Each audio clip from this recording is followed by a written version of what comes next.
Meeting to order at 8:23. Can I get a roll call, please? Heather Owen, Here. Annette E. Steck, Here. John McPherson, Here. Virginia H. Mendoza, Here. Jaime Fernandez, Here. Mary Claypool, Absent with notification. Sandra Ocampo. Absent. So, Dr. Deneen Gus. Present. Okay, we're gonna do the Pledge of Allegiance. Can you lead us, please? Sure. I pledge allegiance to the flag of the United States of America and to the republic for which it stands, one nation, under God, indivisible, with liberty and justice for all. Thank you. Okay. I'd like to adopt the agenda. Are there any changes or additions to the agenda? No. Can I get a motion? So moved. Second. Moved and seconded. All in favor, say aye. Aye. All right, thank you. Motion passes. Any court communications, any correspondence not pertaining to the agenda, right? No. Okay. Any oral comments from the public not on any items on the agenda? Okay, seeing none, we're going to move on to the new business non-action items. Item 3.1, public hearing in accordance with California Ed Code Section 47605.6 and Board Policy 0420.4 on the matter of Big Sur Charter's petition to establish a countywide charter school. Right. I am now opening the public hearing regarding the petition submitted by Big Sur Charter proposing to establish Big Sur Charter as a countywide charter school, and the time is 8:25. The petitioners are asking the County Board of Education to approve the petition for Big Sur Charter as a countywide TK through 8th grade charter school for a term of 5 years from July 1st, 2026 to June 30th, 2031. The petition was submitted to the county board on April 14th, 2026. The Education Code requires the board to hold a first public hearing within 60 days of receiving a petition to operate a countywide charter school. The purpose of the public hearing is to determine the level of public support for the establishment of the charter school from teachers, parents, or guardians, and the school districts where petitioners propose to place school facilities. This is not a decision hearing, and the county board will not act to approve or deny the petition at this time. The format for the public hearing today is as follows. First, representatives from Big Sur Charter School will have 10 minutes to present information to the county board and the public regarding their request to the board to approve their petition to establish Big Sur countywide charter. Following their presentation, board members may wish to ask the petitioner questions. After Big Sur Charter School's presentation, we'll take comments from the public in order to gauge the public support for the charter school. Public comment for this matter will be, will be limited to a total of 2 minutes per speaker. After public comment, I will close the public hearing. Again, I want to remind everyone that the board will not be taking any action today. Staff is currently reviewing the submitted petition and will publish a report of recommended findings. Pursuant to the Ed Code, the county board shall either approve or deny the petition within 90 days of the receipt of the petition. The board will make its decision during a second public hearing on June 10th, 2026. The representatives from Big Sur Charter School will present to the board with public comment to follow. Will the representatives from Big Sur Charter School please introduce themselves and proceed with presentation? Hi, everybody. Thank you for doing this for us this morning. And thanks for Janine for her, for the support and everybody else. So I'm Amy. I'm the executive director of Big Sur Charter School. As you know, we are a high performing charter school with strong foundation in solid fiscal health, consistent compliance, and experienced leadership. I've been with the school since 2012. I've been the director for 10 years. I don't know what that math is, but around 10 years. We run a hybrid model that blends in-person instruction with structured home learning that's not replicated anywhere else in the county. The program is further strengthened by our coastal stewardship program, which brings students into real world standards aligned learning through weekly outdoor experiences and community partnerships. This model allows for flexible pacing, personalized support, and small school environment where relationships come first and intervention happens early. Our approach is grounded in whole child development, building critical thinking, resilience, and connection with academic success following from that. And that academic success is demonstrated by all blue indicators on the California dashboard this past year. Families come from across Monterey County to choose, families from across Monterey County choose this program because it works for their kids. As a non-classroom-based charter school, our enrollment comes from across the county, so we can enroll anybody in the county and any contiguous county. However, under district authorization, we have to prioritize students from a single district. So we have to prioritize Big Sur Unified and then MPUSD and then anybody else that wants to join. So that means that families from the rest of the county often end up in the lottery, and their enrollment is further impacted that our class sizes are only 15. So if we get all of our students in from Big Sur Unified, from MPUSD, all the other families in the county go on to the lottery. Our goal is to enroll more students from across the county, and this requirement works against that goal. Countywide authorization changes that. It allows us to offer access to students across Monterey County on equal terms. It also increases visibility. Right now, most of our families find us through word of mouth. We don't actively advertise. We do social media and family conversations and just presence in the community. So being under MCOE would connect us more with families through events, resources, outreach, and so more families would know about this option exists. At the same time, the district pathway hasn't worked in practice. It's been a really long year of learning things about charter authorization and renewal. Big Sur Unified denied our renewal based on this interpretation, unprecedented interpretation actually of location, not our program quality or academics or fiscal health or governance. That same interpretation carried through at the county level when we came to appeal, limiting the appeal process. MPUSD has also introduced uncertainty around whether they're required to consider our renewal petition at all. So while the law outlines a district-based path, it hasn't been a viable path for us, and hence me standing here with another charter petition. We've been serving students in this county for nearly 20 years and already are aligned with MCOE in many ways. We have strong working relationships and we're ready for some county level oversight. Our oversight through Big Sur Unified has been limited, so we're kind of looking for a little bit of a higher bar to meet. At the end of the day, this is about access and stability, making sure that this program remains available to the students and families who rely on it. Countywide authorization makes that possible. And I think the two things that I wanted to highlight is one, the uniqueness of our program. There's nothing like this in Monterey County at all. So that's one of the bars that we need to meet, is a unique program. So we're very different than anything in the county. And we do have families that are driving from South County, North County.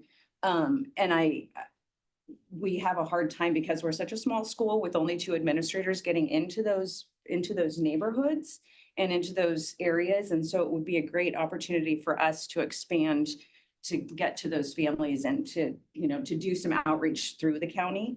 So thank you for your time today. I kept it short because I know you've got other things to do. And that's all. Thank you. Okay, at this time, I would like to invite public comment on the charter petition. And each speaker may have up to 2 minutes, or each letter may have up to 2 minutes. Okay, and you see on the screen, those are all the individuals that came to make public comment last time around, and so we already know of their support. But I am going to now begin reading the letters we've received. Ready? To whom it may concern, we enrolled our son Dashell at BSCS beginning in the 6th grade because we were looking for a school that could create a nurturing and welcoming learning environment after having had a negative experience at his previous school. We have been aware of the hybrid approach and new families who had gone through the program who spoke very highly of it. Our child is self-motivated and learns better when he has a certain degree of freedom to set his own pace. Big Sur Charter School had an immediate positive impact both in his learning and in his emotional life. The teachers were extraordinary, not only in delivering the curriculum, but in establishing strong personal relationships with him and making him feel safe and welcome. Within the first month, he developed a love for math that he previously did not have, and he began to look forward to attending school. The hybrid program allowed us to be more active in his education and to work with him to determine the method and pace of learning. The school provided clear guidelines for the outcomes and all the resources and support we needed. The packets for each learning module had suggestions for activities and links for online learning resources, and the teachers and Miss Amy were available to provide guidance. As he progressed through sixth grade, Deshelle found his footing in the hybrid method and became more independent, capable of establishing and meeting his own deadlines. We worked together to find creative and engaging ways to meet the learning outcomes. He improved in all academic areas and scored very highly on state tests. Deshelle loved how the school provided a balanced education with opportunities for scientific explorations through the Coastal Stewardship Program, but also for artistic expression in its extraordinary art class. As we said before, he looked forward to going to school and was excited by the activities. The Coastal Stewardship in particular provided unique weekly experiences, whether it was like a hike on the beach to learn about sand crabs or a visit to a forest conservancy to learn about the ecology of the area. So I'm going to stop there. There's more to the letter, but please know for the record or anyone watching on YouTube, the board members have received copies of all letters. Okay, the next one is from, oh, I'm sorry, and that was from Gabriel Galanter and Luis Camara. The next letter, ready? Nature Program Coordinator. As I began working at Big Sur Charter School, some of the aspects that stood out from the other schools were the small class sizes, the varied opportunities for student learning, and the partnership between parents and teachers. Throughout my years at the school, I have seen how this unique hybrid program has helped students flourish and find their personal learning styles. I have seen students arrive at this school with an aversion to school and classrooms based on their experiences at more traditional schools. For whatever reason, these students' learning styles were not compatible with the more traditional school experience. After working with our teachers and our program, those students have learned that school can be a place where they can be comfortable and learn at a pace that works for them. I think this school works so well for parents and students because of our hybrid home learning experience and project-based instruction. Students get the personalized one-on-one instruction of a homeschool situation while also getting the social aspect of a more traditional school that is often lacking in a purely homeschool system. As students work their way through our curriculum, they also have the option to show what they have learned through different projects. This allows students to use more creative methods that may come more naturally to them than simply writing a research paper, for example. This customizable, more modular approach to gauging students' knowledge works much better for our students with varying learning styles. One of Big Sur Charter School's major strengths is the parental partnership with our educators. The parental instruction at home fosters a closer relationship between students and parents. At a more traditional school with larger class sizes, students sometimes have a tendency to get lost in the crowd and fall behind. In our system, that is far less likely to happen with all of the communication happening between parents and teachers. As a teacher, I am most proud of the sense of community that is present at our school. We have the unique opportunity to really get to know the families year after year as their students move through the grade levels. And there's more. That was submitted by Julie Hellman. Next letter. To whom it may concern, as Big Sur Charter School approaches its renewal this school year, I want to express my wholehearted support for its continued operation and growth. Our family has been profoundly impacted by the school's mission, values, and innovative educational model. Big Sur Charter has supported all three of my children socially, emotionally, and academically in ways that traditional models often overlook. The school's partnership with families is not just collaborative, it's transformational. It nurtures the whole child while strengthening the family unit and enriching the broader community. The curriculum at BSCS is both rigorous and thoughtfully curated. My children have benefited from high-quality, well-vetted academic programs that challenge them intellectually while honoring their individuality. Beyond academics, Big Sur fosters lifelong learning by weaving art, environmental stewardship, and coastal awareness into daily education, creating not just students, but engaged citizens. I would enthusiastically recommend Big Sur Charter School to any family seeking a deeper connection to learning, to each other, and the world around them. This school has shaped our lives in lasting ways, and I sincerely hope it will continue to do so for many years to come. With gratitude and conviction, the Graybill family. Okay, next letter. To whom it may concern. Big Sur Charter School saved our daughter. In kindergarten, our daughter was diagnosed with moderate autism. Academically, she is capable, but has had serious social and emotional challenges. At the time she was in public kindergarten, it went well for a while until she started being physically bullied by another student. The school wouldn't or couldn't put a stop to it. So for her safety, we moved her to another school. To do so, we had to move houses. At the new school, she was bullied again, but this time by her teacher, who assumed that her meltdowns in class must be because she was just poorly behaved. Our daughter's confidence, gained from her academic strength in kindergarten, quickly deteriorated.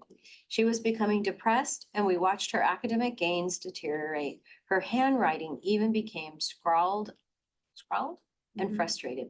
We knew it was time to make a change. We researched local public alternatives for our daughter. We could not afford a private school, assuming we could even get her accepted. Certainly not the one local to our area geared toward neurodiverse students. So we looked at the local charter schools, touring a few and meeting with the administration. When we went to Big Sur Charter School and met with the director, Miss Amy, we knew it was our daughter's best hope. After enrolling, she entered the first grade class. The meltdowns continued, but our daughter's teacher and Miss Amy were committed to helping her. Because in their words, this is what we do. We're here to help kids, and she needs help. It didn't hurt that Miss Amy has a background as a resource teacher and has years of experience helping neurodivergent students succeed at school. Despite not having specialized facilities for our daughter to take sensory breaks, she got them in the administrative office where there is an area for kids who need a break. Miss Amy and the first grade teacher built trust with our daughter and showed her that their relationship was not adversarial, but one of support, care, and learning together. And that was submitted by Brian Dutro. Much more to the letter, but something there. Next letter. To whom it may concern, our family discovered Big Sur Charter School at the start of our son's kindergarten year. As educators, we knew we wanted to be engaged and hands-on with Nico's learning and education. We wanted an option other than the traditional classroom setting, but felt overwhelmed by going it alone with the classic homeschooling model. BSCS was an amazing educational opportunity and gift that we cherish to this day. My son attended BSCS kindergarten through 8th grade. The option of a hybrid learning environment was a great fit for our family. Nico was able to attend the Learning Center where he was surrounded by supportive, knowledgeable teachers and administrators. We were able to teach him at home with a shared curriculum from the school. A truly amazing partnership. Nico was able to develop friendships with classmates and hone those crucial social emotional skills. BSCS has a fundamental awareness that learning doesn't just happen in the classroom or home. The school extends educational opportunities for students into our amazing community in a variety of ways. One of the ways they do this is through the Coastal Stewardship Program. CSP gets children out into nature, viewing their surroundings through a scientific lens, and fosters a care and understanding of the impact our actions have on the environment today and for future generations. My son is now in his junior year at Carmel High School, looking at possibly attending film school abroad after he graduates. There's no doubt in my mind that the educational and life experiences he was able to participate in at BSCS has shaped the amazing individual he is today. BSCS is a school like none other on the Monterey Peninsula. I cannot express how grateful we are to have been able to experience all that Big Sur Charter School offers. It's my hope the school will continue with its truly unique educational model for many years to come. Sincerely, Jessica Ramey Hearn. Next letter is from Tucci. To whom it may concern, I have collaborated with Amy Alling and the Big Sur Charter School to serve their special education students with high behavioral support needs since October 2018. I have observed the positive relationships that the faculty and staff develop with all students and families. These collaborative partnerships are evident in the IEP meetings where everyone feels heard, valued, and welcomed. During these meetings, it is clear that the student and their needs are the focus of the discussion, and the entire team works hard to ensure that those needs are fully met. I am continuously impressed by the level of support and services that the school provides. I was initially concerned that not having a dedicated classroom for special education students, either as a self-contained classroom or as a resource room, would be detrimental to the students. This has not been the case at all. Instead, I have observed that the students are seamlessly included in the general education classrooms while their individual needs are met during non-classroom days. The school contracts with high-quality local professionals to meet their students' IEP needs. I have been impressed by the caliber of the education provided to their special education students, as well as the amount of progress such students have made. I truly believe that the Big Sur Charter School offers a unique setting for its students and their families. All students are included and are made to feel welcome. The school provides accommodations as appropriate to ensure the success of its students, and these students do succeed far beyond what we hoped for them. If I can answer any questions or provide any additional information, please contact me at the information below. With much respect and support, Dr. Eileen Allinger Kandreva, BCBA. Next letter. Big Sur Charter is a unique and inclusive educational alternative and is hands down the best schooling experience my daughter, who is now a junior in college, has ever had. The curriculum was tailored to challenge Sierra's abilities, academic level, and interests while supporting her special needs and accommodations as an AS student. With the small classes and hybrid learning format, Sierra thrived at BSCS. The staff clearly was invested in the successes of each student and fostered a safe atmosphere where the kids felt heard, valued, and included. Sierra's time at BSCS was a game changer, not only in her ability to achieve academic excellence from being in an environment that respected her learning style, but in how she saw and valued herself. I chose BSCS because of the collaborative partnership between parents and teachers and the open door policy the school extended to parents. I always felt I was part of the team and the teachers became family. I also loved the Coastal Stewardship Program, a favorite of both Sierra and I.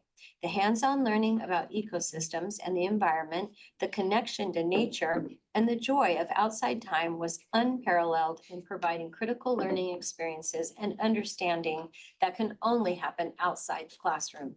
However, I was most impressed by the teachers and staff. Everyone was skillfully qualified, approachable, and attentive to the children. I remember a small gesture from her English teacher that is a perfect example of the care and consideration the teachers and staff at BSCS routinely show students. Sierra was taking a particularly hard test and was clearly nervous. The teacher scribbled on a piece of paper, "You've got this," and handed her the note. This immediately calmed her, and she was able to successfully complete her test. To this day, that little note is taped to her desk, a testament to the impact an observant and kind teacher can have on a child. And that was from Michelle Netzloff Luna, a parent. Okay, next letter. And I think just so the board knows, we only have 2 more letters and then I'll explain the rest. Ready? Dear Charter Renewal Board, I am writing as the parent of a student at Big Sur Charter School to express my wholehearted support for the renewal of this charter. In 1 year, this school has truly transformed my son's life and in turn, the life of our whole family. Before enrolling at Big Sur Charter, Zachary was struggling with serious anxiety and nervous system breakdowns. He was sent home frequently, often physically ill, and he was pulled out of school for mental health appointments multiple times a week. My son is highly intelligent, yet he was constantly behind in fear of academic failure. His social life suffered, our family life suffered, and he lived in a constant state of dysregulation and depression. At that time, Zachary was taking 4 different medications to simply show up and try to regulate in a classroom of 30 children. From the moment he began at Big Sur Charter School, we started to see changes.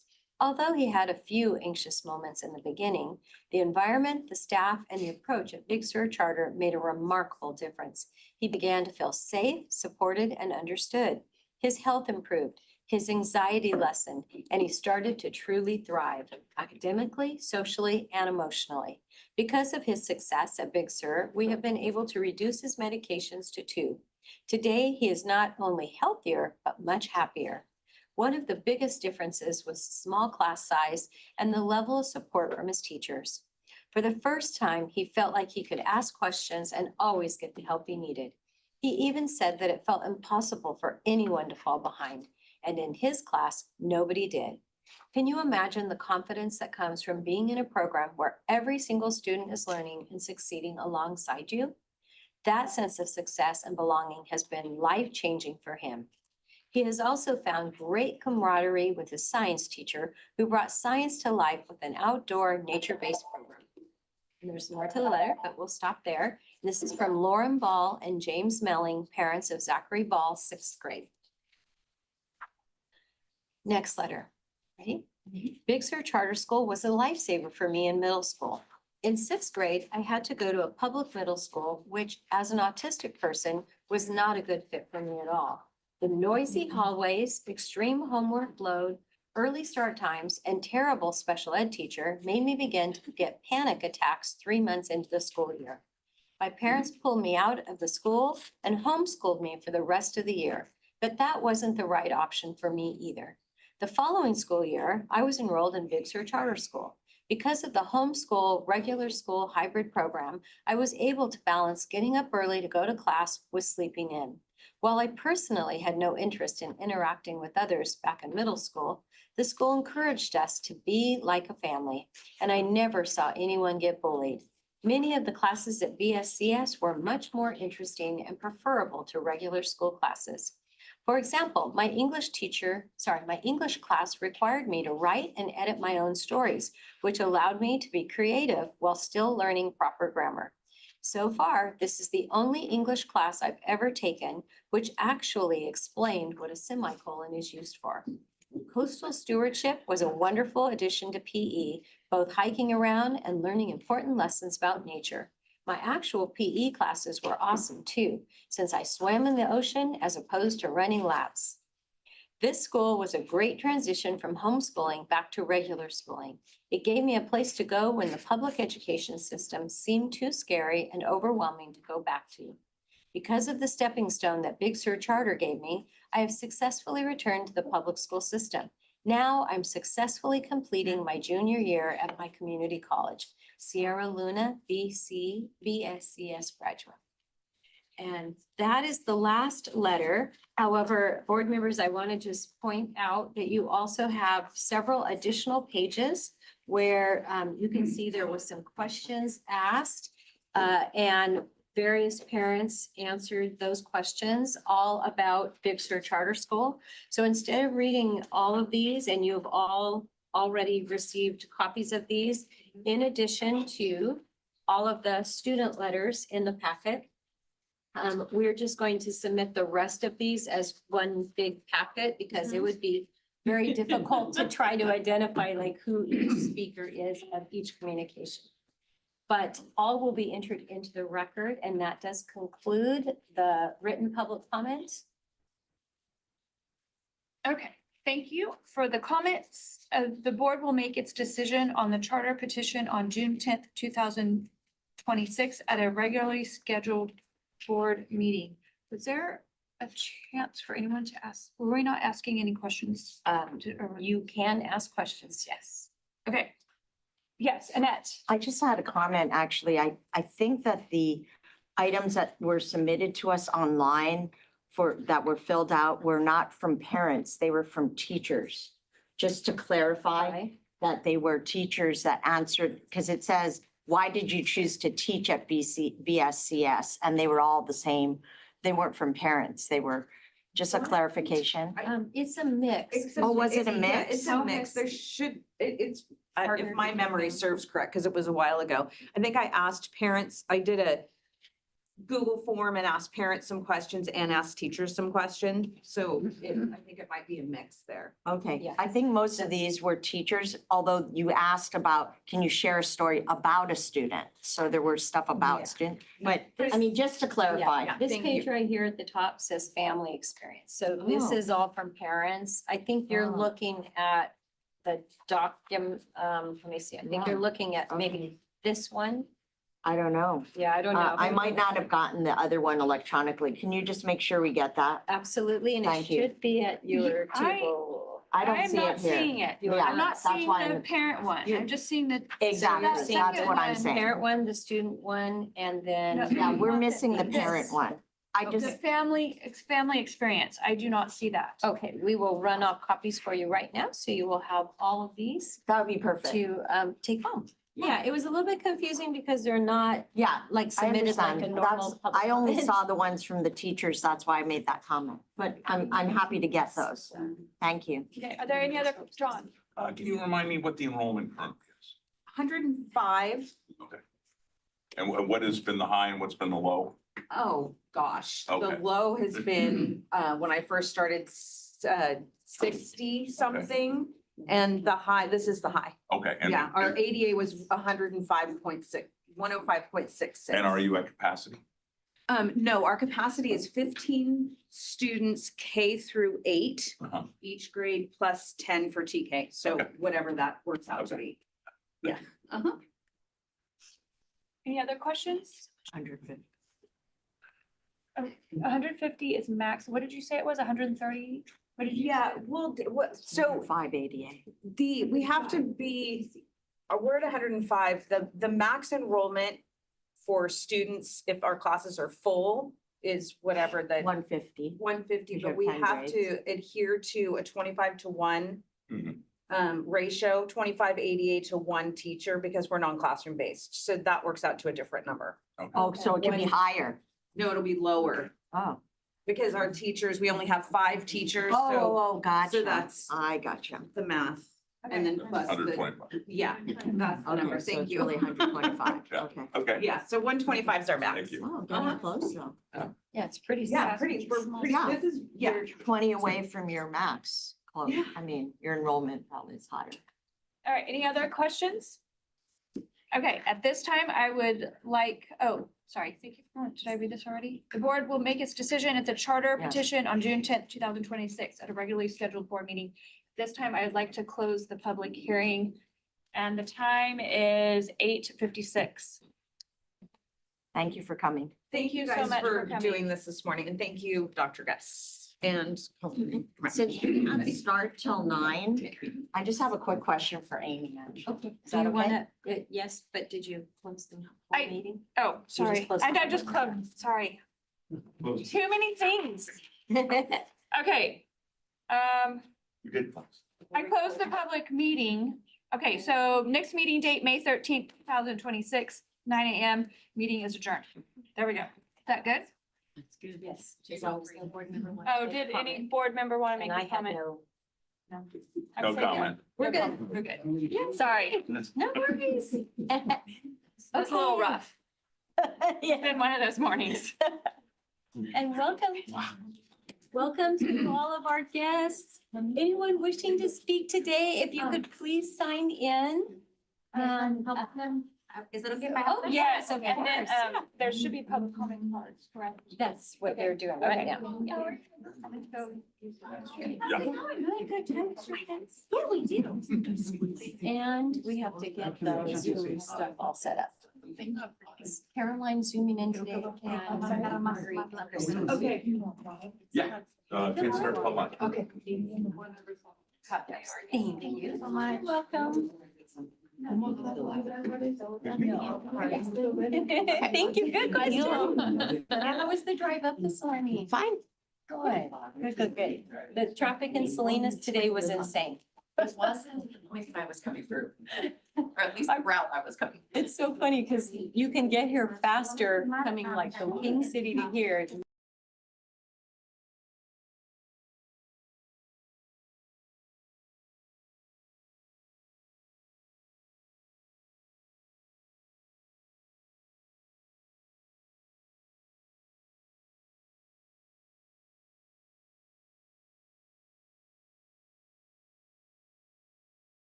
Give them this one moment.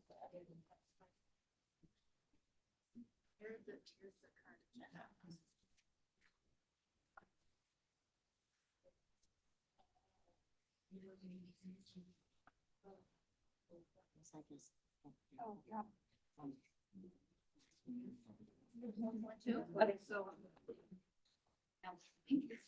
Are we ready? Or, oh no, Janice is not here.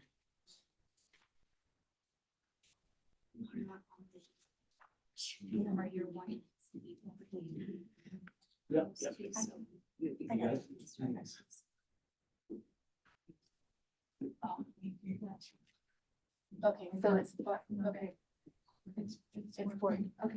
Good morning, everyone. Thank you all for Thank you. making the drive up this early Tuesday morning. Yes, it's a very important matter to everyone. Yes, welcome. I will add my welcome.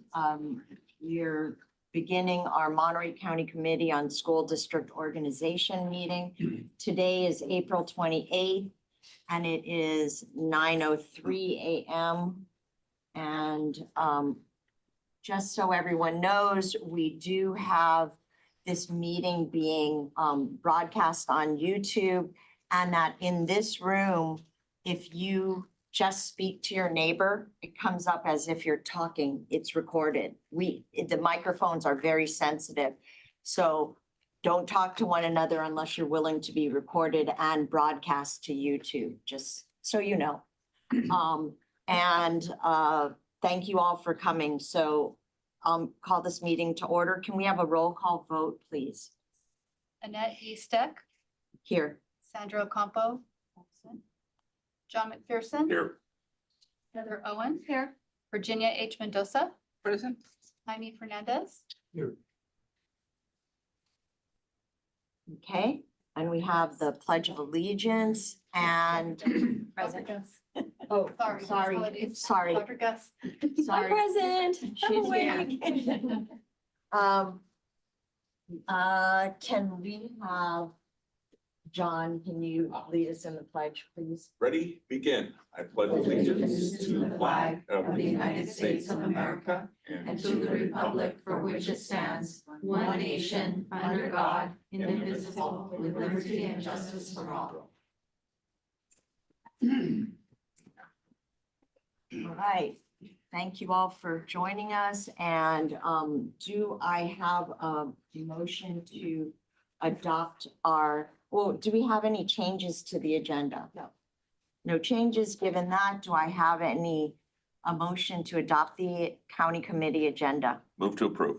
I'll second. I have a motion and a second. All in favor, say aye. Aye. Let's move on to correspondence.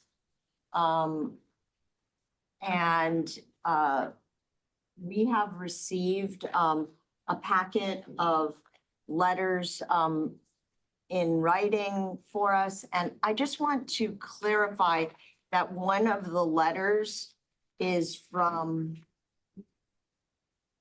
Jennifer Taylor, who is the superintendent of the King City Union School District, and it expressed some possible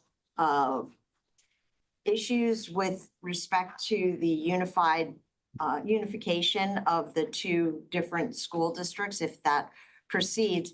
But just so you know, that was done after our last public hearing, and that those items have all been addressed in the memorandum of understanding among the three districts. So I just wanted to clarify that in case you thought that that was a new letter, that was actually something that's already been addressed in the materials that are before us.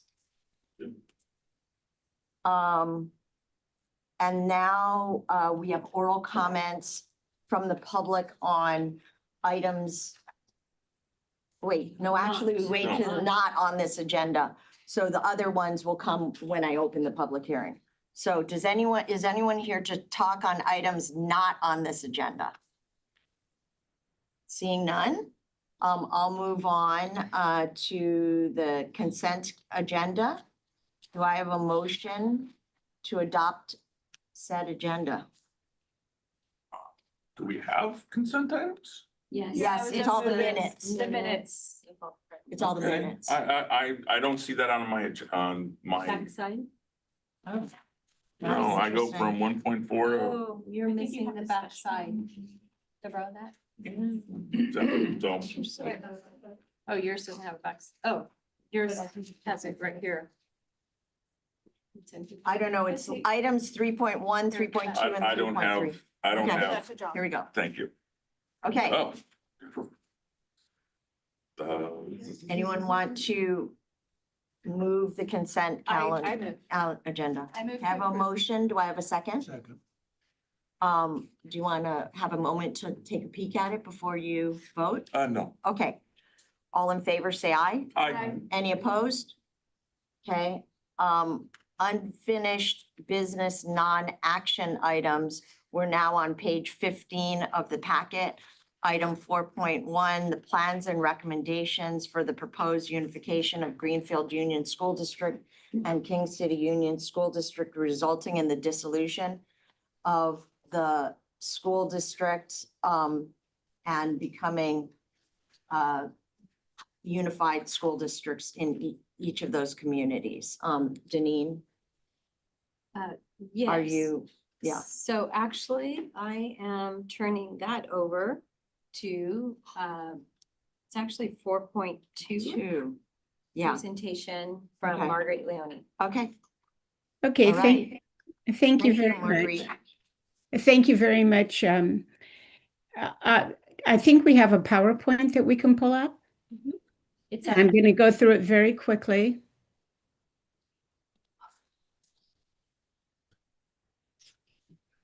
Is that loaded there, Deneen? yes. we Yes, can it see your is. Slides. Oh, do I see it yet? No. Oh, it's up on our screen. Oh, okay. If it's up on your screen, then let's okay, there we go. So going to the first slide, not this slide, let's go on. We know that we're acting pursuant to orders of the State Board of Education to come up with a collaborative plan for the reorganization of the entire South County school districts of these South County school districts, resulting in 2 unified districts, one in the area of Greenfield Union School District, and one in the area of King City Elementary School District. So going to the next slide, this is what has occurred so far on the collaborative process. There have been 12 meetings since the beginning of the year. These have included superintendents, trustees, senior staff, legal counsel of all affected school districts. There have been 2 public hearings in the school districts themselves, and there have been, including this meeting, 3 meetings of the county committee. So it has been an extensive process. On the 18th of March, if we go to the next slide, tentative plans and recommendations were approved by the county committee and opened up for the public hearings on the 23rd of March. Those public hearings and further consultation resulted in a number of significant changes to the tentative plans and recommendations. And this slide lists what those changes are. The public hearings have been acknowledged. That's number 1. Number 2, there's been some evolution of thinking on the date for the unification election. It was originally stated to be in 2028. There is a sense among the school districts now that an earlier election with a long implementation time is the better approach. It provides stability and predictability for all involved, students, families, staff, teachers, classified. The third development is there has been an MOU of the three districts to address issues raised by King City at the public hearings, but also in the letter mentioned by our chairwoman. So going to the next slide. These are the final plans, and they are not significantly different from what was reviewed in the tentative, but I will fast forward on this slide to item number 12, and that will be on slide 11. This is one of the significant changes that the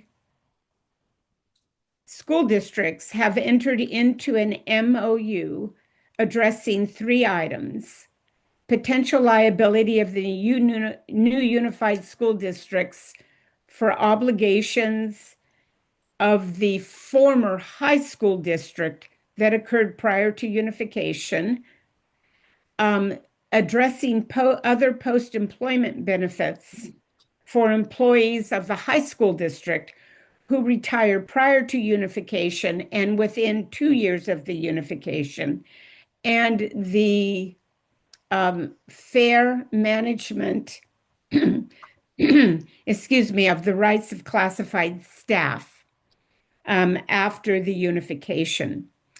The MOU has been in circulation. It has been reviewed by staff and attorneys of the school districts. If I understand right now, there may be, it includes a formula to ensure fairness as to the handling of the classified employees. If I understand correctly, that formula is currently being tested to make sure that it is a fair formula. At this point, I don't know if we have an update on that, but after this presentation, I would like an update on the status of the MOU. Okay, then the rest of the plans and recommendations are as set forth in the tentative plans and recommendations with the adoption of the MOU and a discussion with regard to the election date. I do want to address the election date. And maybe we have a slide on that, I believe. Well, we don't have a separate slide on it, but the original plan was for an election date, or the tentative plan, not original, was for an election date in March of 2028. The purpose of that was to give the most possible time for the existing districts to dissolve operations and for the new districts to set up their administration and their educational programs. That calendaring anticipated in the vicinity of 18 months or a little more. We have since learned that by moving this election forward to the 26th, to November 2026, the voters will be able to weigh in on whether they do want this dual unification to occur. But with that timing, it is still possible that there be over an 18-month implementation period for winding down business of the current school districts and setting up the new school districts. That is possible within the current calendar and law that applies to both the Office of Education and to the county. We have had a conference with the county. The county has informed us that it is extremely unlikely that everything will be in place so that the new school districts are effective in 2027.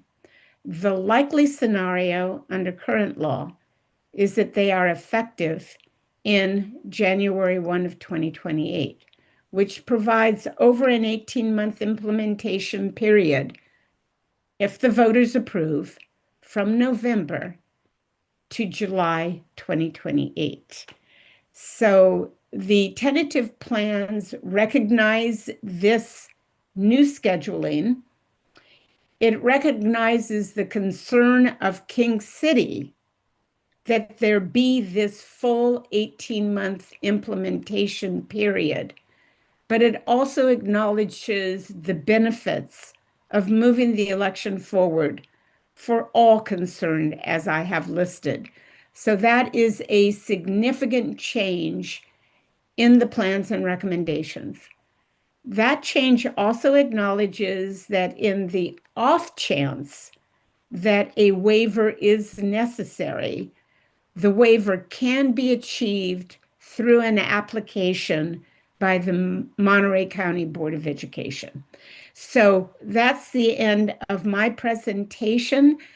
I want to turn this over to Christy White, because before we can do anything on the plans and recommendations, we need to have assurances that the 9 criteria are met. Christy, can you please address that? Marguerite, before you move on, you had mentioned earlier in your presentation that you wanted an update on the MOU. And I'm Yes, guessing you were referencing have all 3 districts sign the MOU? all 3 districts, go ahead. I'm sorry, Superintendent, please. And just to update the board, all 3 districts have taken action at public board meetings and have signed the MOU. Yes, let me explain what the issue is. And in working with the MOU contains a formula for equalizing obligations to classified staff, which are locked in for 2 years. And a question has been identified. Let me go back. Everybody knows what the intent is. The question is whether the formula implements the intent. And as we speak, I believe that the involved parties are looking at that formula. And the goal is to maybe tweak that formula to ensure that it reflects the intent of the school districts. So that is the issue, Deneen. And hopefully we'll have a little bit more on that right now. Christy, can you help us at all here? Actually, before we move on, I have a question from a committee member, John. Yeah. Yeah, so the recommendation is to have the election November of this year. It is. Okay. Correct. What is the county elections office deadline for getting that on the ballot? It's in mid-August. Mid-August. And so the state board is supposed to hear this when? July 9th. So they have to agree to it in order for it to be on the, Correct. okay. Okay, and if it is not, if the state board can do whatever it wants. The state board may not approve this in July. If it doesn't get approved in July, then we will be on the March 2028 ballot as planned. Okay. All right, thank you. All right, let's move on to the presentation by Christy White on the feasibility study. Great. Good morning, everybody. It's a pleasure to be here. I have a very quick presentation just to review the state's 9 criteria and the results of the feasibility study. And I'm going to share my screen.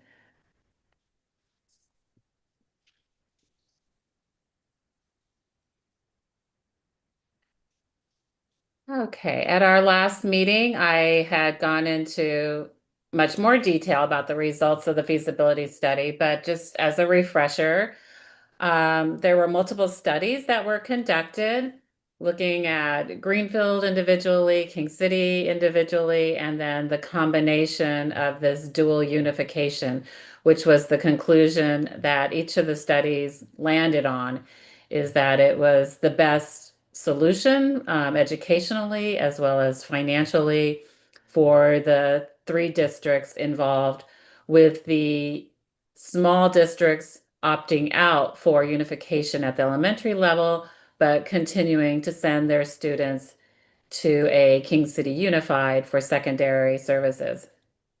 So there are 9 criteria which you will be analyzing yourselves and voting on shortly.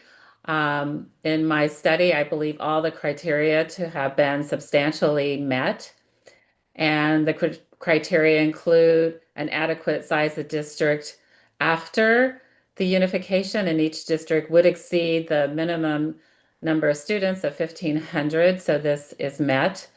The second criteria is that each unified district should be based on substantial community identity, and in the report, there are many different indicators of what define community identity, and they all add up to supporting that these unifications would occur within communities that have that identity. The third is that there be an equitable division of assets and debt. And much of the work and the meetings that Marguerite described were around how to put together equity in terms of these divisions. The education code has some, guidelines, guardrails, if you will, as well as the MOU, which got into even more specifics in terms of division of the liability side of things in particular. So the criteria has been substantially met, that there is a plan for the equitable division. The fourth is to not promote racial or ethnic discrimination or segregation. This would not occur. The districts are very similar demographically speaking, and there wouldn't be any isolation of a particular group as a result. There would also continue to be integration of the small school districts into the secondary program post-unification. The fifth is that there can't be an increase in costs to the state, and that does exclude recalculation of the LCFF funding formula, and there would be no cost as a result of this unification.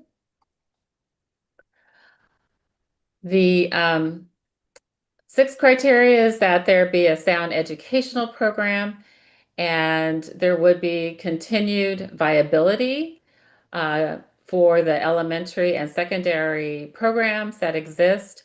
And this is supported by the fact that there would be no loss in funding.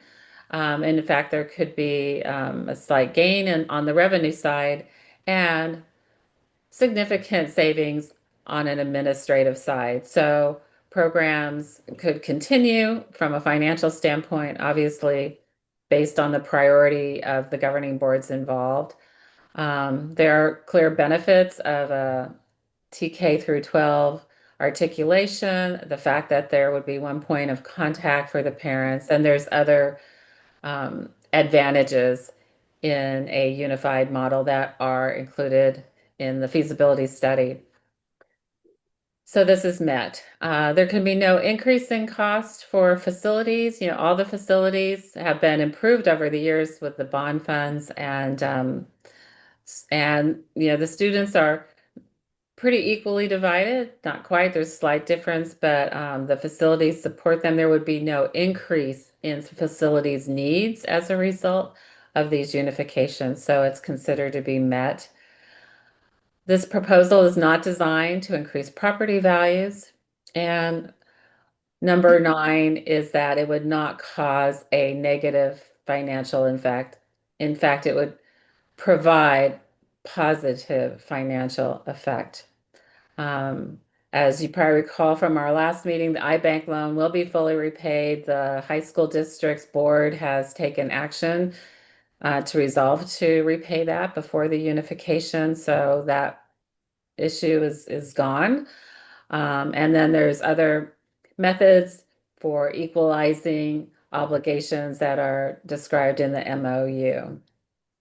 So again, overall, the criteria are met. I'm happy to answer any questions that you might have either now or as you're taking up each of these criteria. Thank you, Christy. I think the next item on the agenda then is, unless we have questions on the criteria, is to take a vote on each one of them. I think we have comments. Oh, I'm so sorry. Thank you, President. So we're going to start off with comments by South Monterey County Joint Union High School District, and I see that Dr. Carolyn Coda is on the line with us on Zoom. So each of you will have 5 minutes. Each of the districts will have 5 minutes to address us. So Carolyn, go ahead. All right, then I'll get us started. Good morning, Madam Chair and members of the County Committee. On behalf of the South Monterey County Joint Union High School District, I'm here today to express our strong support for the proposed unification plan and to respectfully ask for your approval. This plan is the result of months of intentional collaborative work among all 3 districts, Greenfield, King City, and ours. Guided by the State Board of Education's direction, we've met together, analyzed the issues, and worked through the concerns raised by each district. The result is a plan that's thoughtful, inclusive, and ready for a community decision. As you hear, all members of the Planning Committee agree on the strength of the plan we have developed together. The primary remaining question is not what the plan is, but when the community will have the opportunity to weigh in. As you know, there are differing perspectives on timing. 2 districts support moving forward with the November 2026 election, while one has expressed a preference to delay until at least 2028. We understand the desire to be measured and methodical in a decision of this magnitude. However, we believe the time should be spent on the transition once we know the community's wishes, not in delaying the decision. The Greenfield community has been asking to unify their schools for over a decade. The King City community has come into this conversation more recently, and we recognize that difference in the timeline. The feasibility studies conducted last year identified a dual unification approach as a path that could benefit both communities. While that approach may feel newer, there have now been multiple opportunities for community input, and to date, no community members have spoken in opposition to unifying King City schools. In fact, many already see our schools as part of one system or wonder why this didn't happen sooner. At this point, we believe the conditions are in place for the community to make an informed decision, and continuing to delay that opportunity only extends the uncertainty. That uncertainty has real consequences. All 3 districts are making long-term decisions about programs, staffing, facilities, and finances without a clear picture of what our future structure will be. This limits our ability to plan strategically and invest with confidence. Our staff deserve clarity. Knowing what lies ahead allows us to better support them and strengthens our ability to recruit and retain the high-quality educators our students deserve. And most importantly, our students cannot pause their education while we wait for resolution. Each year of uncertainty represents time they cannot afford to lose. A November 2026 election gives the community a voice sooner. That decision provides all 3 districts with the clarity needed to move forward. We understand that the ultimate authority over election timing may extend beyond this committee, but your support for the recommended timeline sends an important signal to the State Board about the urgency of resolving this long-standing question. At some point, the community must be allowed to decide, and we're ready to hear their answer. Thank you for your time and consideration. All right. Moving on to Greenfield Union School District, please. Hello, everyone.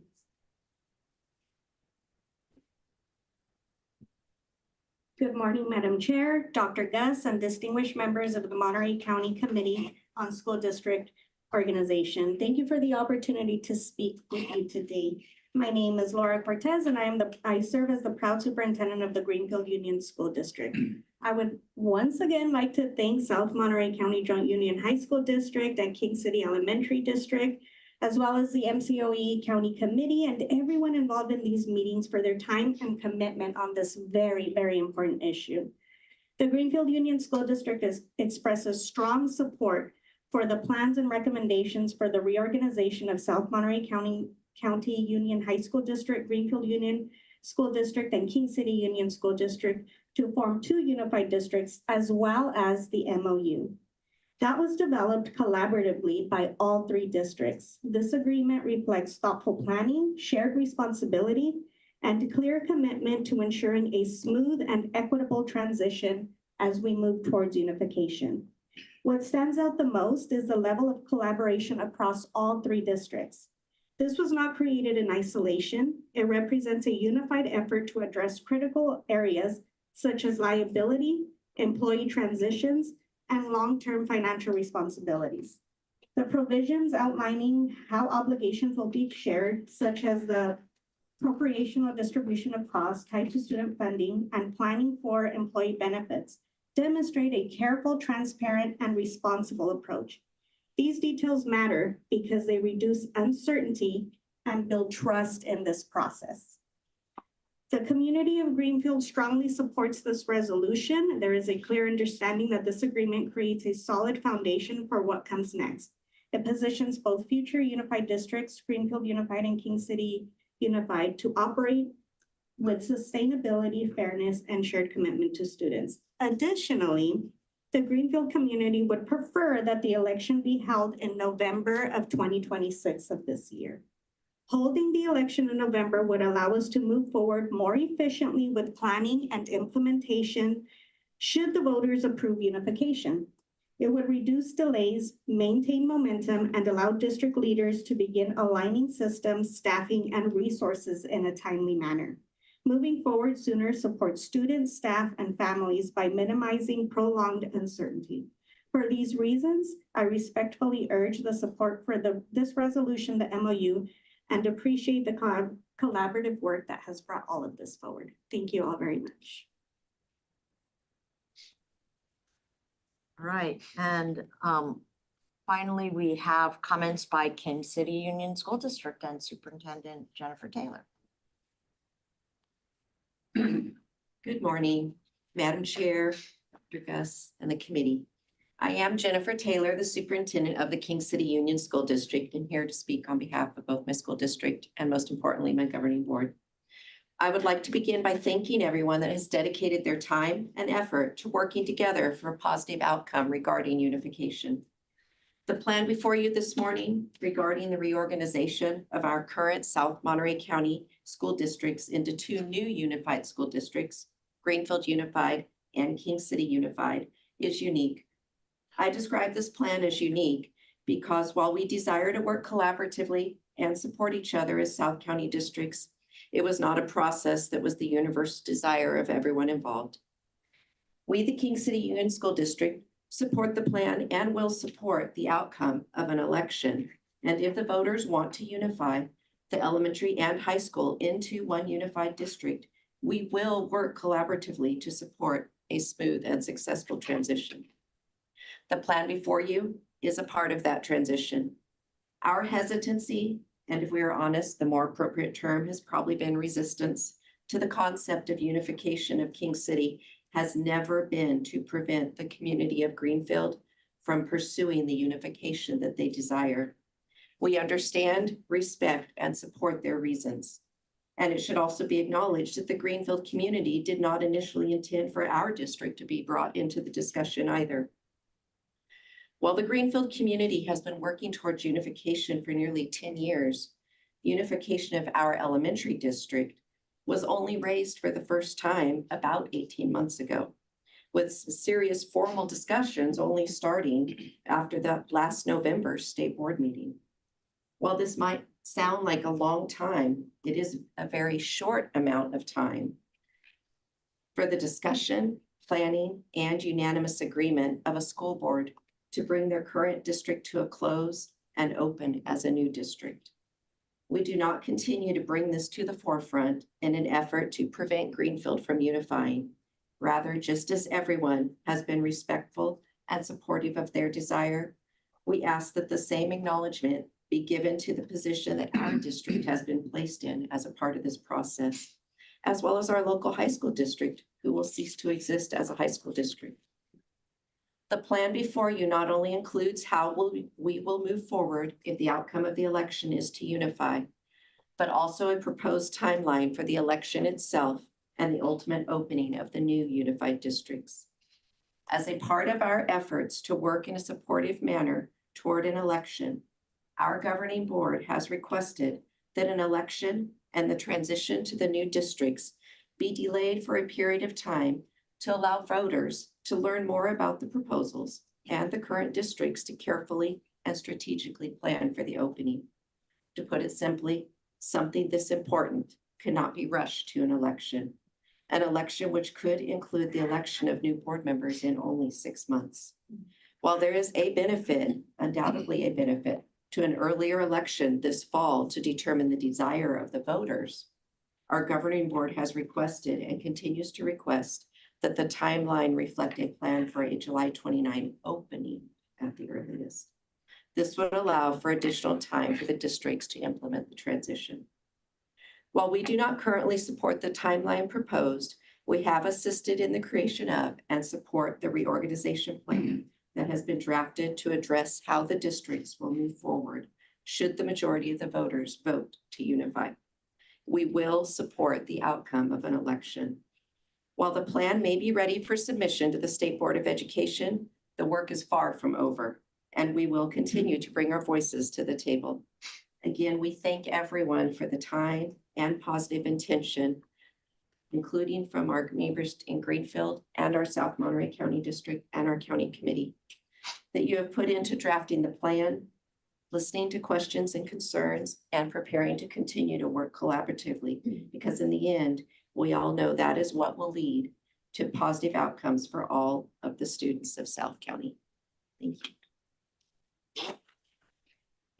All right, thank you so much, all three districts. I have to add my comments to the process because I've been at all of the planning meetings, and there were 12 of them, and we met a lot and hashed this out, and I wasn't involved in all the detailed meetings that resulted in the memorandum of understanding among the three districts, which allowed all districts to voice their concerns, have their concerns be addressed through this MOU process, and therefore to create a plan that all three districts very much support. And it has been collaborative. It wasn't easy. It was not easy. But everyone worked together to make it happen. And I think that that's really important for our county committee to hear, because when we first started this back in, we kicked it off after the state board meeting, I didn't know how it would go. As a brand new committee chair, we were in Sacramento and it was like, we have to do what and by when? And we made it happen. And I think that's really important, that everybody understands that what we're trying to do is get the will of the community in South County to get this before the voters. There is a difference of opinion with two districts voicing support for the November election, and one being more hesitant about it. I think John's point about we're still at the will of the state board anyway, but none of us knew that we might be able to move as quickly as moving the election up to November of 2026. But in going through all of the issues that were raised in creating the MOU, we all realized that doing the election sooner would resolve some of the issues that are related to, in my mind, first and foremost, about our students. How are they going to graduate? What format do they move forward with? And when there's so much uncertainty about it, you don't want high school students who are going on to their next part of their lives to have uncertainty associated with them. So if that was a big part of it, and then of course, there's all of the employees that are involved in the 3 districts that might become 2. You know, if you don't know whether you're gonna have a job, you need to know that as soon as possible, or if your job is going to change in some way. So all of that became clear through this long and very detailed process. And when we realized that we could move food sooner, that was why it was recommended. So I'm so proud of all the work that everyone did as we moved forward with this. So I just wanted to share that before we get comments from the public, which I see we have public here. If you wish to address us, we would like you to state your name, and we're going to allow you to speak for just 2 minutes. And if someone else has already said what you have said, even though you're in strong support of that person's words, you don't have to use your full 2 minutes. You can say, I agree with the last person, and give us some new information, because we have taken a lot of public comment, but we want to hear from everyone, but we don't need to hear the same thing again and again. So try to give us some new stuff. So let's go ahead and do I do oral comments? I guess this is kind of, do I open the public hearing or? No, you just said this is the time for oral comments. Oh, just oral comments, not a hearing. Okay. Yes, this is not a hearing. Oral comments, please. And we Okay, do have oral comments and written comments, so we're gonna do the oral comments first. right. And just due to the timing, I'm making a list of all the written comments submitted, and I'm just gonna read their name and whether there were support or against. Okay, that would be helpful. So the first 3 speakers will be Dr. Maria Alvarez, Ma Lucilia Vargas, and Nayeli Herrera. If you will please, all 3 line up, and we're going to ask Dr. Maria Alvarez to please begin her comments. Good morning, Madam Chair, Superintendent Gus, committee members, staff, and community. My name is Dr. Maria Alvarez. I stand here today representing the voices of our students. Every day, Greenfield students walk into a high school that sits in their own community, but the decisions that shape their experiences are made outside of it. That reality matters. Research consistently shows that students do best when their educational journey is connected and coherent. When systems are aligned, students feel a stronger sense of belonging, experience greater academic consistency, and are supported socially and emotionally. Unification would create that continuity, bringing together a child's entire educational path from preschool through graduation under one shared vision.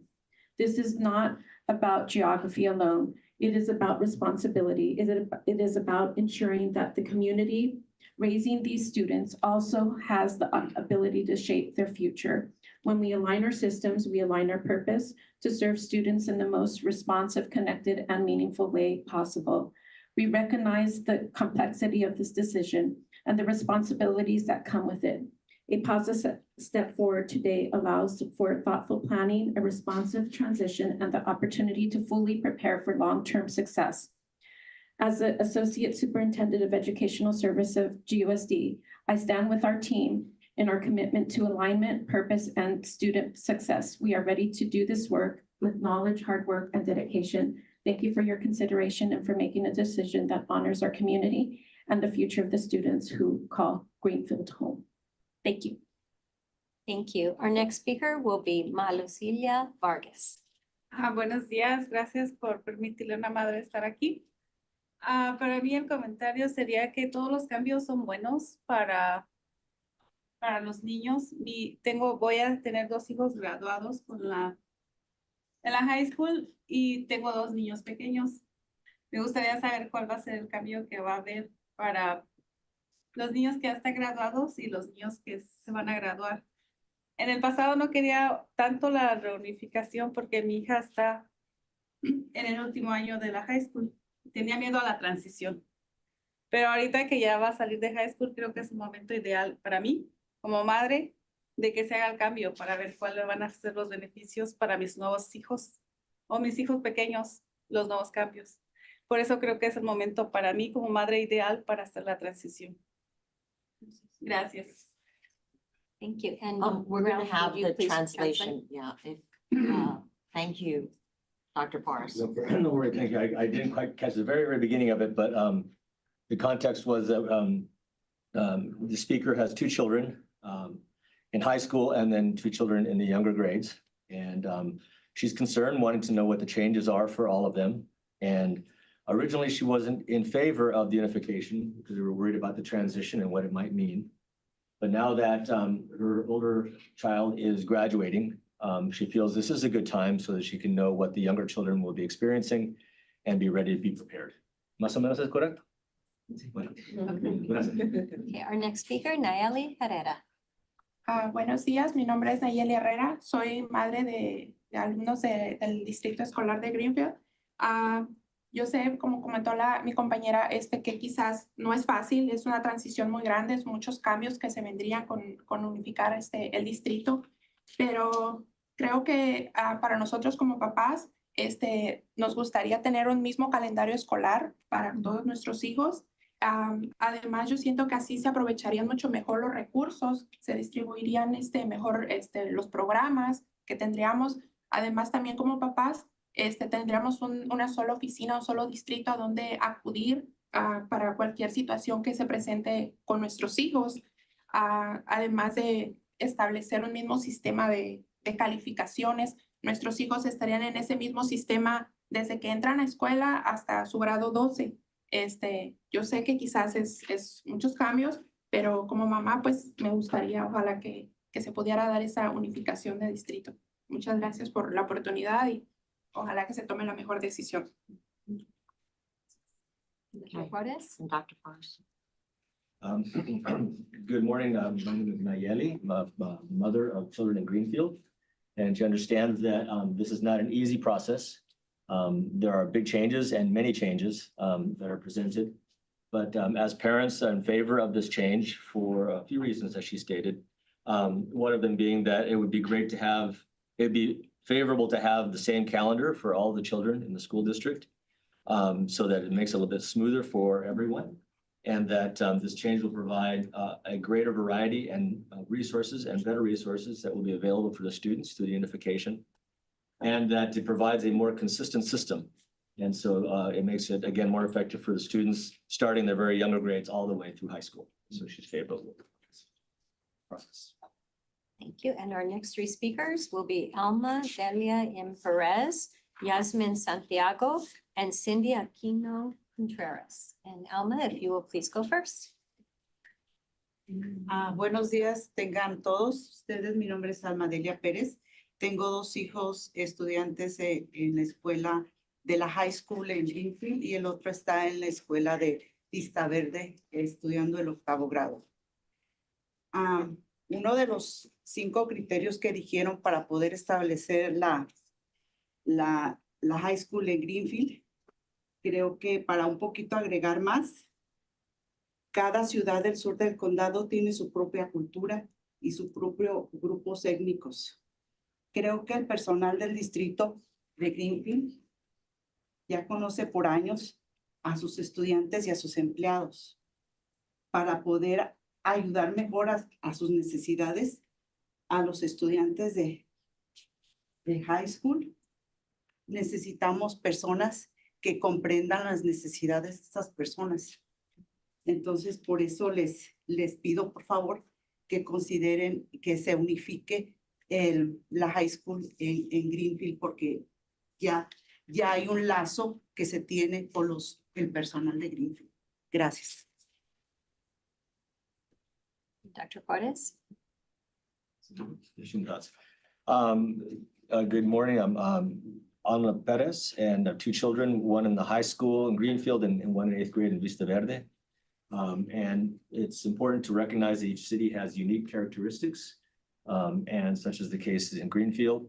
The Greenfield community and the schools know their children and know what their needs are and know what is good for them in terms of school. She understands and feels that the high school needs to recognize those characteristics of their children. It would be more successful for them especially if the personnel who knew their children growing up through the years. Hola, buenos días. Mi nombre es Yasmín Santiago. Soy madre de 3 hijos. El primero va en el grado 12 en la high school. El segundo va en el grado 7 en Vista Verde. Y la tercera va en Merichapa en 4º grado. Yo estoy de acuerdo en la unificación porque mi esposo es trabajador del campo. Cada fin de temporada se va para Yuma. Son 6 meses en Yuma, 6 meses aquí. Cuando están mis hijos en vacaciones acostumbrábamos a irnos con él. Cada vacación nosotros nos íbamos con él. Ahora que nos cambiamos a Greenfield a vivir, no podemos hacer eso porque unos salen a vacaciones unos días y otros otro. Entonces, sí nos afectó a nosotros como familia porque ya no podemos ir con mi esposa y a los niños les afecta eso. Por eso es de que sí estoy de acuerdo en que se unifique. Ojalá que pueda lograrse. Otra de las cosas es que me gustaría que se unifique porque los niños van a ver el mismo personal desde que están chiquitos hasta que se gradúen de la high school.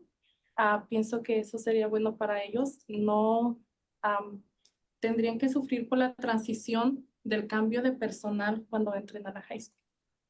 Entonces, otra de las cosas igual, hay papás que no manejan o no tienen carros y para ir a arreglar alguna situación a King City, son 15 minutos tal vez, pero los que no tienen cómo transportarse es difícil.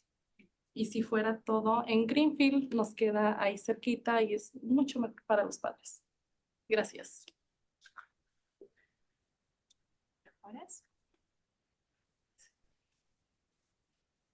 I want to make sure I have all the thoughts here. La señora Santiago, there are three children in her family, one in 12th grade, one in 7th grade at Vista Verde, and then one in 4th grade at Mary Chapa. Her husband is a campesino farm worker, works 6 weeks on and 6 weeks off in Yuma. And so in the past, the parents and family were able to do that time away with a husband out of the area. But now that in Greenfield, there are different schedules in the elementaries and the high schools, and so they cannot make these visits. A unified system would create similar schedules, so they would allow for families such as hers to be able to manage those kinds of schedules. Also, a unified school district would provide a more consistent staff for the students through their 12th grade experience because they're with staff members that are from the community. And also, their consideration for those parents who drive and those who cannot drive. If all the programs are in Greenfield, it's going to be better for the families who don't have transportation and can make it a little bit easier to get to school versus trying to manage the drive all the way to King City. Our next speaker, Cindy Aquino Contreras. Good morning, everyone. My name is Cindy Aquino Contreras. I have a boy and a girl, and one is a 2nd grader. The other one is a 4th grader. They're currently attending Oak Avenue Elementary School in Greenfield, of course. I'm in favor of the unification. I want to thank the King City for taking care of our high school, but now we want to take care of our own high school.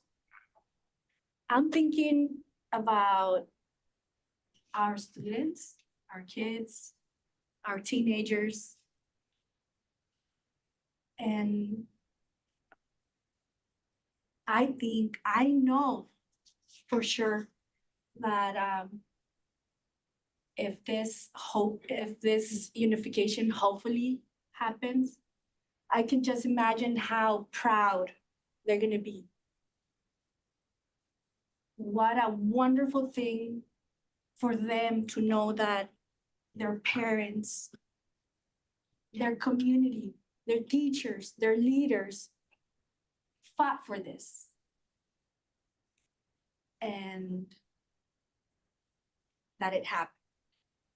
And how do I know? Because I know if I was one of them, I would be. I would be so proud of everyone who started this initially. I was not one of them because I moved. Thank you. Thank you. Our next speaker will be Alma Garcia, followed by Liliana Bernardo Delia Fuente, or hope I said that correctly. If not, please correct it. Alma. Good morning. My name is Alma Garcia, and then I think I've been in both parts. I graduated from King City High School, and my daughters, I have a senior, I have a freshman, and then I have a third grader. When I was in high school in King City, so everything seemed great. I mean, we had all the benefits, resources. Now that my daughters are in Greenview High School, they're like, that's where they said, Mom, we're getting the leftovers. We need more resources. We need more, and Greenfield Union School District not only gives those benefits to the students, but to us parents. I've been part of, they just take care of the parents as well as the kids. So that's what I think it'll be a great idea to unify the district or the Greenfield High School to the Greenfield Union School District. Thank you. Thank you. And our last speaker, Liliana. Estimados miembros de la mesa directiva y superintendente del Departamento de Educación del Condado de Monterrey, reciban un cordial saludo. Me dirijo a ustedes con el propósito de expresar una petición en nombre de la comunidad de Greenfield y algunos padres de la escuela Marisha. Consideramos de gran importancia de la escuela secundaria, high school ubicada en nuestra comunidad, sea unificada dentro del distrito escolar Unión Greenfield, ya que nuestro distrito ha sido muy eficiente con un excelente desempeño y apoyo a nuestras familias. Esta solicitud nace de la necesidad de fortalecer la comunidad educativa de nuestros estudiantes, así como de promover una mayor cohesión académica, administrativa y comunitaria. La unificación permitirá una mejor alineación de programas educativos, facilitará la transición de estudiantes entre niveles escolares y contribuiría a una gestión más eficiente de los recursos. Además, es importante considerar la realidad de nuestras familias, de nuestra comunidad. Un gran número de padres de familia enfrentan dificultades para mantenerse involucrados activamente en la educación de sus hijos debido a la distancia y a la falta de transportación hasta las oficinas ubicadas en King City. Esta situación también es importancia a los maestros, quienes muchas veces no cuentan con el apoyo necesario por parte de las familias, no por falta de interés, sino por limitaciones logísticas y económicas. La unificación de la escuela secundaria dentro de nuestro distrito local ayudará a recibir estas barreras, facilitando con mayor participación de padres, comunicación entre familias y escuela y un entorno más colaborativo en beneficio de nuestros estudiantes. Thank you. Agradezco de antemano esta petición. Gracias. Dr. Juárez. Bueno, aquí lo tengo más. A ver si agarro todo. Greetings and salutations to the esteemed board. And she's responding to the request for communication from the community regarding the unification process. And she's in favor of this unification. She feels the unification will strengthen the system for the students, the administrators, and the community, and create a more smooth and effective educational experience for all of the students moving through the system through grades 12. She knows that there are many parents who find it very difficult to participate in activities and programs in the King City area because of the challenges for traveling for jobs, the hours of the jobs, and the distance to get to King City. And it's not for lack of interest, it's simply that there are many challenges to overcome and to be able to participate. So I feel sometimes the teachers and the staff may not necessarily understand those challenges in King City. And so the unification will help to overcome these challenges, to provide a better system of communication and unification, and to increase the services for the students in a more effective fashion. Okay, and now the written public comments. I'm going to read the person's name and I will tell everyone in the audience right now, all of these written comments came from either parents or residents of Greenfield. And they are all in support. Rosa, no last name, Maria G. Dominguez, Claudia Espinosa, Liliana Fajardo, Luz Perez, Martin Mateo, Celeste Pacheco, Alma Sanchez, Elvia Sanchez, Monica Sanchez Izaguirre, and Elvia Zavala. And they will all be included in the record. Thank you. And we got written copies of Yes. them as well. Thank you so much. And I just want to say thank you to everyone who gave public comment, because King City is closer than Salinas and you made it all the way here. And we appreciate your coming all the way up to speak to us personally. At this point, I believe we are going to take the matter one by one, each item separately for the different criteria. Is it, Dr. Gus, are you leading us through this or something, or am I leading us through? Well, either way. Okay, well, I mean. 5.1? Yep, 5.1.1, criterion 1. So are we need just? a motion. Okay, so we just need a motion and each one of these is on the specific thing. So I'm just gonna help out and summarize it and then ask for a motion. And the first criteria has to be that the South Monterey County Joint Union, that the county committee will vote on whether proposed unification of Greenfield Union School District and King City Union School District resulting in the dissolution of Greenfield Union School District, King City Union School District, and South Monterey County Joint Union High School District. And that's going to be the same lead-in for each of these criteria. So I'm going to just say the lead-in, and then substantially meets the adequate enrollment criterion.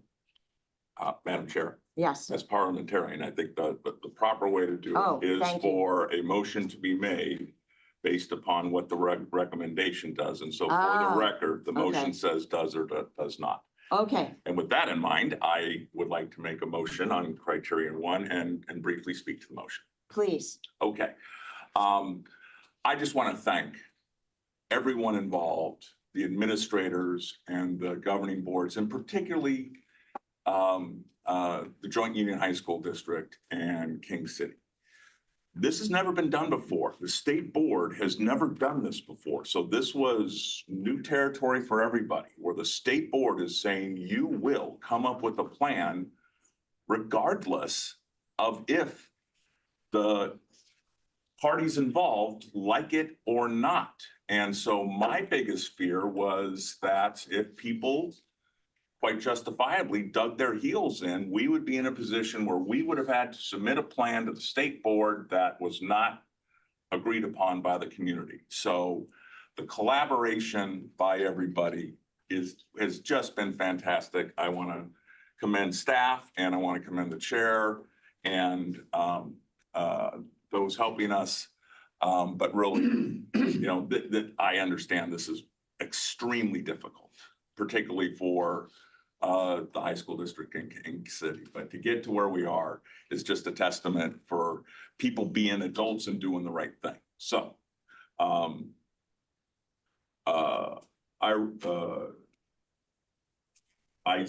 propose that the proposed unification of the Greenfield Union High School District and King City it's not union, it's unified school district, resulting in the dissolution of the Greenfield Union School District, King City Union School District, and the South Monterey County Joint Union High School District, does substantially meet the adequate enrollment criteria under Education Code 35753A1.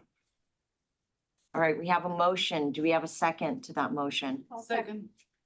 Okay, I have 2 seconds. So let's go ahead and vote on 5.1.1. I just, all in favor? Aye. Aye. I don't think I saw any no's, but just in case, any no's? Okay, no.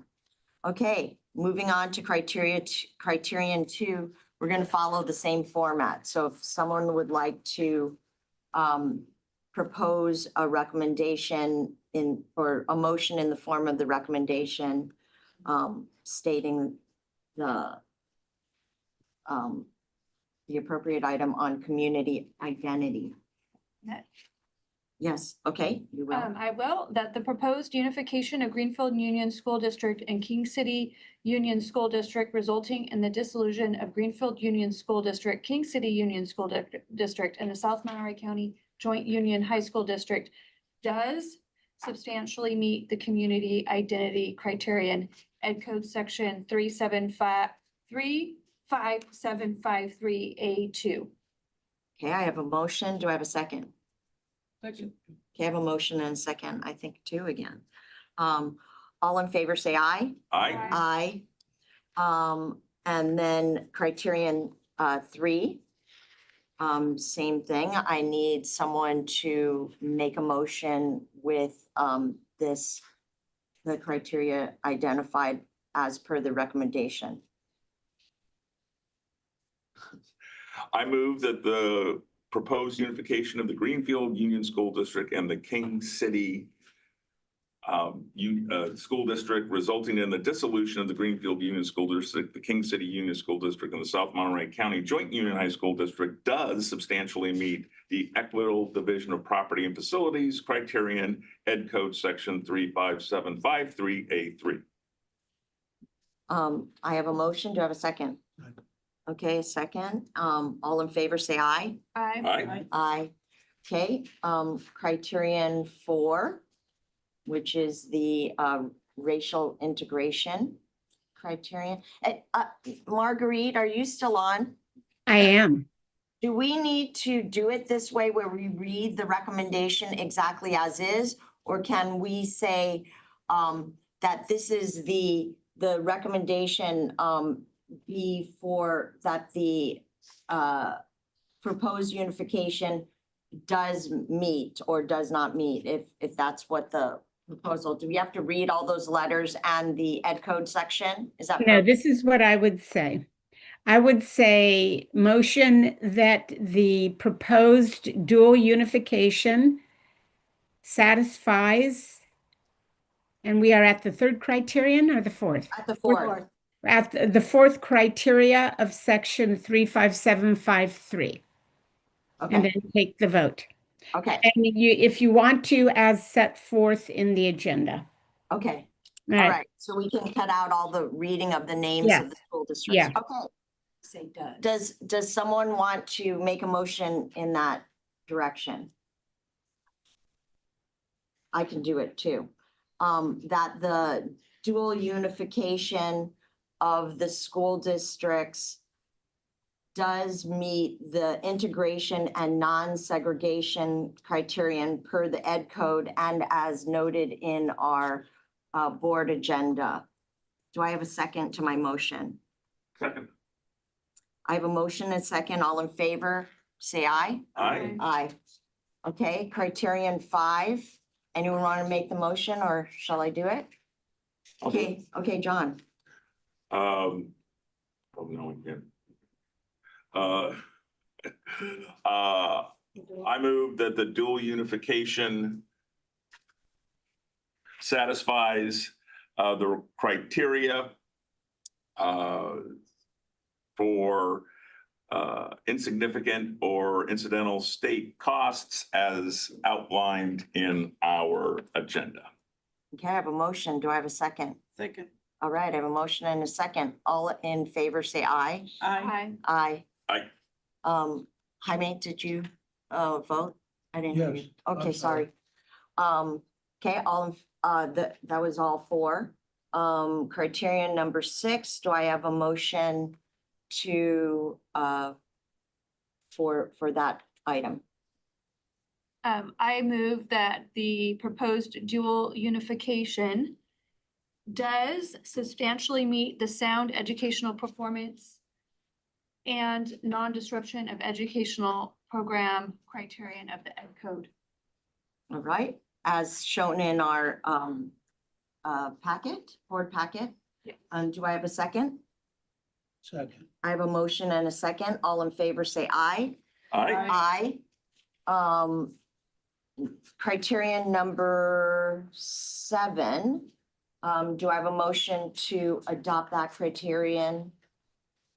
I move that the proposed unifications satisfy the criteria that and meets the insignificant or incidental school housing cost criteria.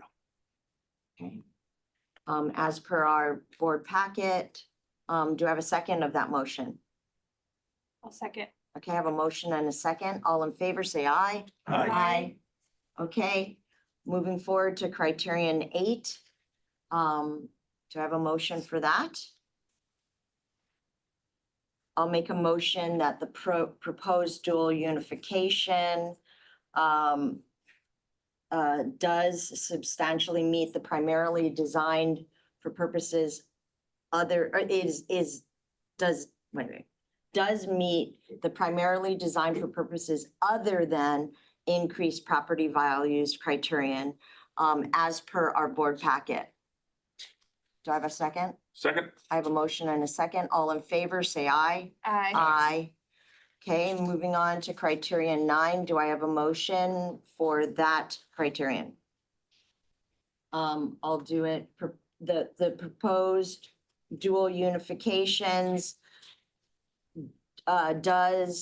do substantially meet the continuation of sound fiscal status criterion as per our packet. Do I have a second? Second. I have a motion and a second. All in favor, say aye. Aye. Okay, criterion number 10. So I think we're moving on to the next. Oh, no, next that's not agenda a item. criterion. We made Yes, it. if all the I way- can, if I can mention something, there is a separate section of the education code that says you take a final vote on whether all criteria are met. Yes, okay, that's just the final vote. It's just a stray code section out there. And that you also vote on 11 in that the unifications are consistent with the organization of school districts in the county. So, yes. Okay, yes, I see that do I have a motion that we have met the criterion, all 9 criteria? So moved.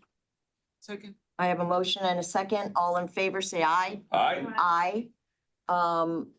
And then number 11, I need a determination on that, the recommendation on that item 5.1.11.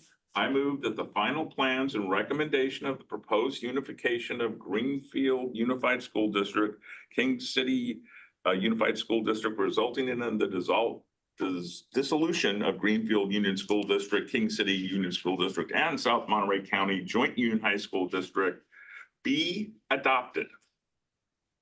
I think you're one ahead of us, trustee. I think we're at the one that says would not adversely affect the school district organization of the county.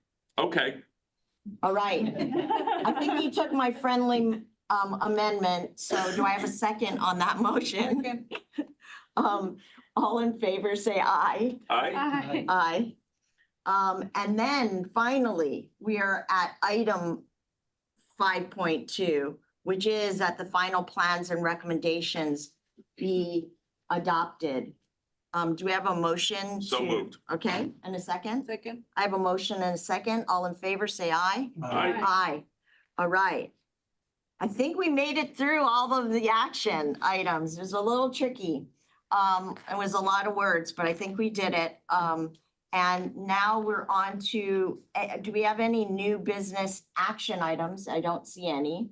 No. Okay, on to new business non-action. This is probably Special Counsel Marguerite Leone on next steps. Yes, and I'm going to go through this quickly. With regard to your vote on the plans and recommendations, as I mentioned, The parties are discussing among themselves whether the formula in the MOU meets the intent. I would request that that be confirmed in writing to the county committee and that accompany the document that goes up to the State Board of Education. That is the next step, is assembly of the record here. Every letter, every vote, these tapes will all be provided to the State Board of Education, and that will be underway virtually immediately. The State Board will hold its public hearing on this matter on July 9th, 2026. We do not know what will happen at that meeting, but when they do act on your plans and recommendations, the superintendent will call the election. As we know, the timing is dependent on action of the State Board of Education. And finally, it's important to hear from our voters.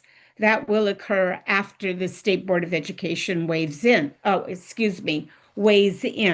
So with that, I've concluded my comments. Thank you. In all that we did by adopting the final plans and all of that, did that have anything about the timing so that they know what the recommendation was of